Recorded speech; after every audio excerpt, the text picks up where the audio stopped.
All right. Hello, everybody. Welcome to Meet Fit and Lean. If you're new, please hit that like and subscribe button. Okay, folks. So I've been going over my inventory, so to speak, my dieting inventory, and I think I know why I had a rebound of weight gain. Now, remember, folks, back in July, around July 4th, and I decided to have a big old celebration for our nation. And I had a lot of barbecue. I had like a whole thing of barbecue ribs and apple pie, that sort of thing. I think what that did was it set off the pattern of overindulgence again, and I didn't keep that in check. So even though I kind of maintained 270, I was always stuck at that 270 pounds. Then I had another rebound when, after I didn't get go on my trip to Florida, and I felt really depressed, and I went out to eat, and I had a lot of barbecue, and I was having more sweet tea again, and then I didn't, wasn't exercising enough to combat all of this. I must have been doing tons of exercise before, folks, because that's what happens. Exercise matters. Exercise matters because it would have kept me in check. But anyway, folks, this has really opened my eyes to what happened is that I think that changed something.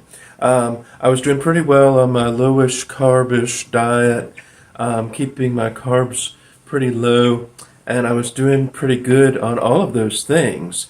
This has been a major setback for me because this has been over a month now since I've gained. But now, I mean, that's why it's good to weigh yourself, because I'm weighing myself regularly. So I know I need to do something, right? No more excuses. I was watching my 600-pound life recently, and my first thought was, these people are full of excuses. And I don't want to end up on that show with Dr. Now. Can you imagine Dr. Now telling me, well, maybe you're over 800 pound, what, I don't want to end up that way. I felt, when I was over 300 pounds, I felt like a disgusting fat pig. How can people get that heavy? I don't know. But I feel like, folks, I don't want to be full of excuses all the time, but it's not an excuse if you're trying to pinpoint where you went wrong. You're trying to figure out where you went wrong so you can fix the problem. You're not saying, well, it's just this, And I'm not saying that water weight, I do have water weight. I am a little bloated, but there is a problem. I do weigh more, and it's probably because I'm not eating the right way. So I'm really going back to, I'm cutting back a lot now. So instead of, there's one weekend where I'm sure I went over 2,800 calories. That means that my metabolism actually isn't that bad. So what I'm doing now is I'm trying to keep it under 2,000 calories, but I'm trying so when I get it, I have my breakfast, right, folks? I have my breakfast. I try to pack as much protein into that breakfast as possible. Breakfast, I eat a big meal. I eat a big meal at breakfast, and then I try to do some activity. On days I don't work, I try to do some activity like cutting the grass, going for a walk, something to do right after my big breakfast. Of course, usually I have to run to the bathroom after my big breakfast.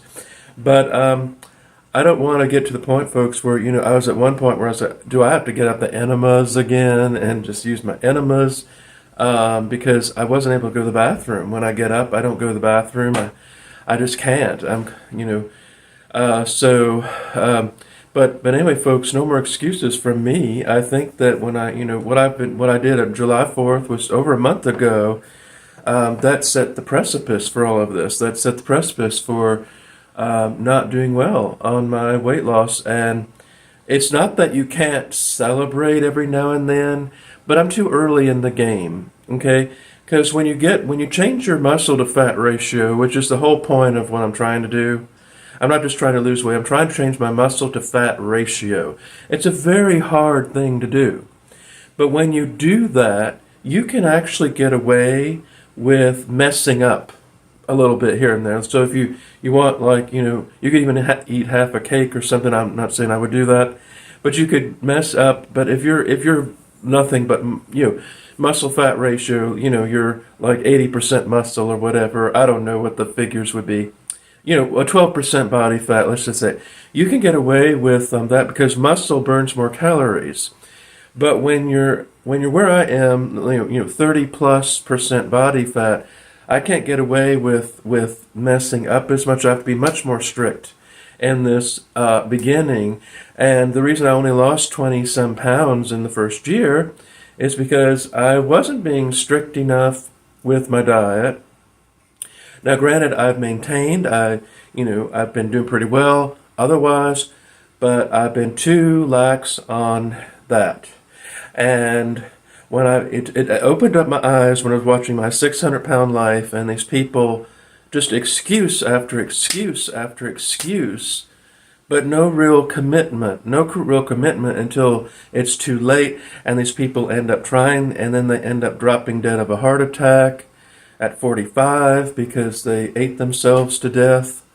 And I don't want to end up that way. I really need to, and I'm just not at a point, right? I'm not healthy, folks. At this weight, at 270 pounds, okay, 274, whatever, it doesn't matter. At this point, it's irrelevant. At this weight, I am not at a healthy weight that, where I'm past threshold, like, if I were 220 even, or even 250 even, I could say, well, at least, I'm a little bit out of the danger zone.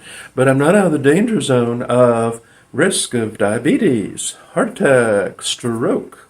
Now, most of these things are genetic, and I do kind of have superior genetics in that way, because a lot of people in my family live to be almost 100. But it doesn't mean that, but none of them were obese, No one in my family was obese except for me. So it's not exactly, genetics aren't going to help me in that respect. But I do need to focus on healthy, clean eating until I get to that threshold. And I'm not saying it's an excuse, folks, because when I get down to that threshold of my muscle to fat ratio, I don't want to tell anybody that, okay, you can just eat whatever you want if you're 12% body fat. Obviously not, because you can gain the weight. But it gives you more wiggle room. It gives you a little more wiggle room to play with. But at this stage in the game, I don't have room to have apple pie. And I certainly don't have room to just celebrate, just to have cake every day or everything. The frustrating part, folks, is though I do know this. I don't drink soft drinks every day. I don't drink them. I don't even drink them. I hardly drink them ever. I don't drink beer.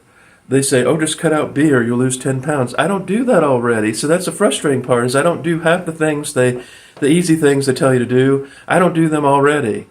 So what's left? Don't have food? Well, you have to have food. You have to have food. If you don't have food, well, first of all, I could just stop eating, right?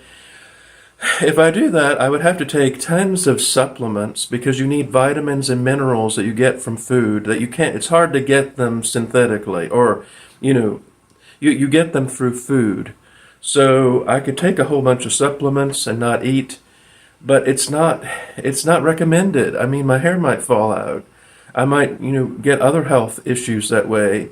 Everyone says, we'll just stop eating. It's a dumb, stupid thing to say. You can't just stop eating. You have to eat. That's the problem with these things. I will say this, folks. There does seem to be something in our society where people have empathy or pity on drug addicts or alcoholics. But if if you have a problem with overeating, you're just lazy. You're just lazy. You're just there's something. No pity for you. You're just lazy. But if someone is a drug addict and they purposely choose, if someone purposely chooses to smoke pot, which is stupid, if they purposely choose to do meth, oh, I feel so sorry for that person. Oh, what a horrible thing they must be going through. They need therapy. They need help. Nobody says that when someone's obese. When people are obese, they need help. They need hospital, care. But if you're obese, you're just a pathetic loser. You have no willpower. No one tells a drug addict that they have no willpower. No one would ever say to a meth addict, oh, you have no willpower, shame on you, you should just give up because you have no willpower to quit. But if you have a problem, obviously, folks, be realistic here. Most obese people have a problem overeating, right? But if you have that problem, oh, it's all on you. And that's the one thing I'm tired of encountering here, because we have to treat obesity like a disease. We're treating it like it's just a vice or something. Now, gluttony is a sin, of course, but obesity is a medical condition that we have to treat like with help people. And I think a lot of people are just mentally ill, maybe, and they don't understand, but that's why it's so frustrating. Anyway, folks, I think I discovered why I put on the weight. It was that July 4th fiasco, and I drank a whole bunch of sweet tea, which I hadn't done in months or years even. I really cut back on sweet tea a lot. So that just culminated in one spin, and it did something to my metabolism. It did something. I just know it did. I could feel it. After I did that one thing, everything just came crashing down, and I found it harder to lose weight again because I did the low carb thing, and I got carried away with the low carb. And I think that ruined my metabolism if I did that. Anything extreme, folks, is not good. Anything in the extreme is not going to last. It probably is going to make it worse. So instead of doing low carb, I'm just going to not focus on, I'm going to focus on calories in and out and getting enough proteins. That's what I'm going to focus on. It's just so much more simpler. It's easier to do. And I think it will be more sustainable. So thank you all for watching. Please continue the fight with me, because I am not done, folks. And I'm not going to be this way. I am, as God is my witness, I will not be obese my whole second half of my life, I guess. I'm not going to be obese. I'm going to be lean and healthy. And I'll still have at least, 30, 40 more years to enjoy it. So it's worth a shot, right? Okay, y'all go to my website, meatskeletsplace.com. And remember, folks, say a prayer for someone's special day. Bye-bye.